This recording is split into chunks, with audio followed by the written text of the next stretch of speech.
नीले घोड़े रासवार मारा मेवाड़ी सिरदार राणा सुनता ही जाजो जी। YTD एनिमेशंस आपका स्वागत करता है। आज हम उस वीर योद्धा की गाथा दिखाने जा रहे हैं जिसने मुगलों को धूल चटा दी, अकबर के छक्के छुड़ा दिए पर कभी हार नहीं मानी। महाराणा प्रताप का जन्म। प्रताप जी का जन्म 9 मई 1540 में कुंभलगढ़ राज्य में हुआ था। उनके पिता राणा उदय सिंह और माता रानी जयवंताबाई थी। उनके प्रथम गुरु भी जयवंताबाई को कहा गया है। प्रताप जी बालपन से ही स्वाभिमानी तथा हठी हुआ करते थे। प्रताप जी की लंबाई थी 7.5 फुट, कवच 70 किलो, जूते 10 किलो, तलवार 10 किलो, भाला 80 किलो।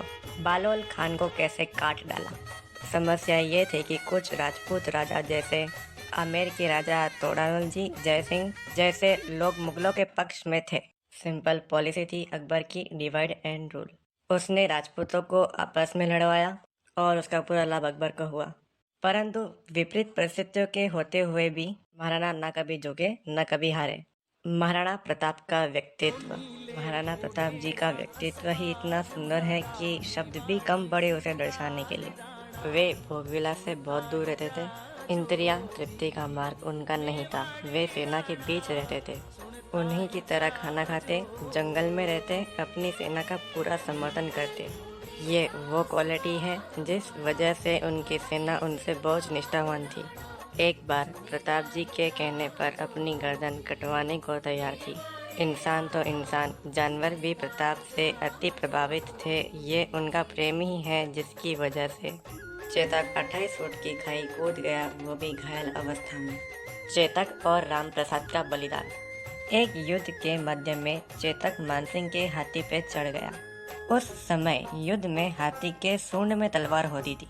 उस समय हाथी ने तलवार से चेतक का पैर काट दिया। घायल अवस्था में भी चेतक प्रताप जी को लेकर भागा और 28 फुट की लंबी खाई कूद गया और उस समय चेतक की मृत्यु हो गई। जहां प्रताप जी कभी रोए नहीं, वे दहाड़ते हुए चेतक को पकड़कर रोने लगे।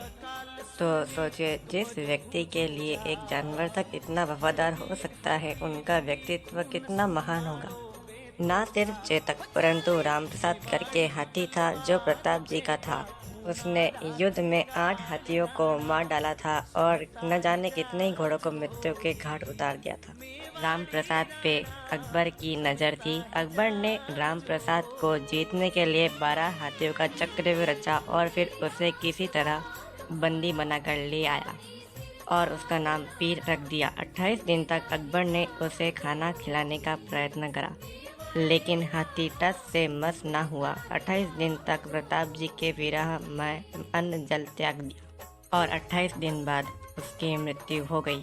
अकबर को जब ये सूचना प्राप्त हुई तो उसने सोचा, जिसका हाथी मेरे आगे नहीं झुका उसको तो मैं। महाराणा प्रताप का शौर्य था साथी तेरा घोड़ा चेतक, जिसपे तू सवारी करता था।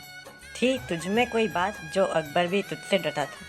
अकबर कभी भी युद्ध में महाराणा जी के समक्ष नहीं आया। वो हमेशा महाराणा जी से भयभीत था। मेवाड़ अकबर को हर हाल में चाहिए था। अकबर ने 8 बार प्रस्ताव भेजे राणा जी को। कभी तोडारमल, कभी राजा मानसिंह तो कभी भगवंत दास आकर उन्हें समझाते, परंतु राणा जी नहीं माने। फिर अंतिम प्रस्ताव अकबर ने भेजा कि मेवाड़ दे दो और आधा हिंदुस्तान ले लो, पर वो थे महाराणा जी, वो नहीं माने। वो अपनी मातृभूमि को छोड़कर नहीं गए। फिर अंत में अकबर ने हार मानते हुए दूसरी रियासतों पे ध्यान केंद्रित कर लिया, जहां मुगलों की सेना युद्ध के बाद वहां की औरतों पे जबरदस्ती किया करती थी, बच्चों और बूढ़ों को मार डालती या गुलाम बना लेती। वहीं महाराणा प्रताप जी युद्ध में जीतकर आए हुए बेगम, दासियों, बच्चों और बूढ़ों को वापस सम्मान के साथ भेज दिया करते थे। मेवाड़ में महाराणा के सिवा किसी की मुद्रा का प्रयोग नहीं हुआ। ये था उनका शौर्य। मुगलों की 80,000 की सेना और महाराणा प्रताप जी की 15,000 की सेना।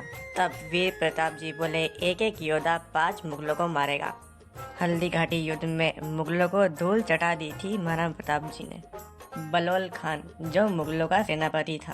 राणा जी ने एक ही वार से घोड़े के साथ बलोल खान को बीच से काट लिया था, एक ही वार में। अकबर कभी जीता नहीं, प्रताप कभी हारे नहीं। अकबर के सेना में दम था, प्रताप के सीने में दम था। महाराणा प्रताप की मृत्यु। महाराणा प्रताप जी की मृत्यु 19 जनवरी 1597 में चावड़ में हो गई थी। तब वे 56 साल के थे। कहा जाता है दोस्त तो दोस्त, अकबर भी खूब रोया जब उसे सूचना प्राप्त हुई। घोड़े रासवार मारा मेवाड़ी सिरदार राणा, सुनता ही जाजो जी। मेवाड़ी राणा सुनता ही जाजो जी। राणा थारी धाकर सुनने अकबर धूजो जायो। हल्दी घाटी रंगी खून सु नालो बेतो जायो। महाराणा जी की वीर गाथा एजुकेशन सिस्टम तो हमें नहीं पढ़ाता, परंतु हम चाहते हैं हम हमारे भारतवासी इस वीर गाथा से इंस्पिरेशन ले और अपना भारत और भारतीय आगे बढ़ते रहें। प्लीज़ जितना हो सके इस वीडियो को शेयर कीजिए। जय हिंद, जय श्री राम, जय माँ भारती, हर हर महादेव।